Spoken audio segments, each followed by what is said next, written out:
Skin పైన white patches కనిపిస్తే చాలా మంది షాక్ అవుతూ ఉంటారు. అరే! ఇది ఇన్ఫెక్షనా? లేకపోతే ఎలర్జీయా అని అడుగుతూ ఉంటారు. కానీ నిజమేంటంటే దీన్ని విటిలిగో అని అంటారు.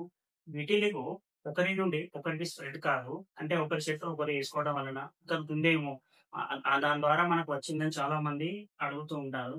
కానీ ఎంతవరకు మాత్రం నిజమైతే కాదు. ఇది మనలో ఉండే ఇమ్యూన్ సిస్టమ్ వల్ల వస్తుంది. మనలో మెనలిన్ అనే పిగ్మెంట్ ఉంటుంది. అది స్కిన్ కలర్‌ని ఇస్తుంది. ఆ పిగ్మెంట్ ఇమ్యూన్ సిస్టమ్ తప్పుగా అటాక్ చేస్తే వైట్ ప్యాచెస్ ఫార్మ్ అవుతాయి. ఇది పెయిన్ ఉండదు. ఇచ్చింగ్ కూడా ఉండదు. కానీ అపియరెన్స్ వల్ల ఎమోషనల్ పెయిన్ అయితే ఉంటుంది. కానీ దీన్ని ట్రీట్మెంట్‌తో కంట్రోల్ చేయవచ్చు. డాక్టర్ సజెస్ట్ చేసిన క్రీమ్స్, లైట్ థెరపీ, కొన్ని టైంలో సర్జరీ కూడా హెల్ప్ అవుతాయి. సో, విటిలిగో ఉన్న వాళ్ళని జడ్జ్ చేయకుండా కలర్ చేంజ్ అయిన వాళ్ళతో కాన్ఫిడెంట్ మాత్రం చేంజ్ కాకుండా చూసుకోండి. మరిన్ని ఇన్ఫర్మేషన్ కోసం మన ఛానల్‌ని సబ్స్క్రైబ్ చేసుకోండి. వీలైతే ఒక లైక్ చేయండి. ఎవరైతే విటిలిగోతో బాధపడుతుంటారో వాళ్ళకి ఈ వీడియోనైతే షేర్ చేయండి. కాన్ఫిడెన్స్ అయితే పెరుగుతాయి.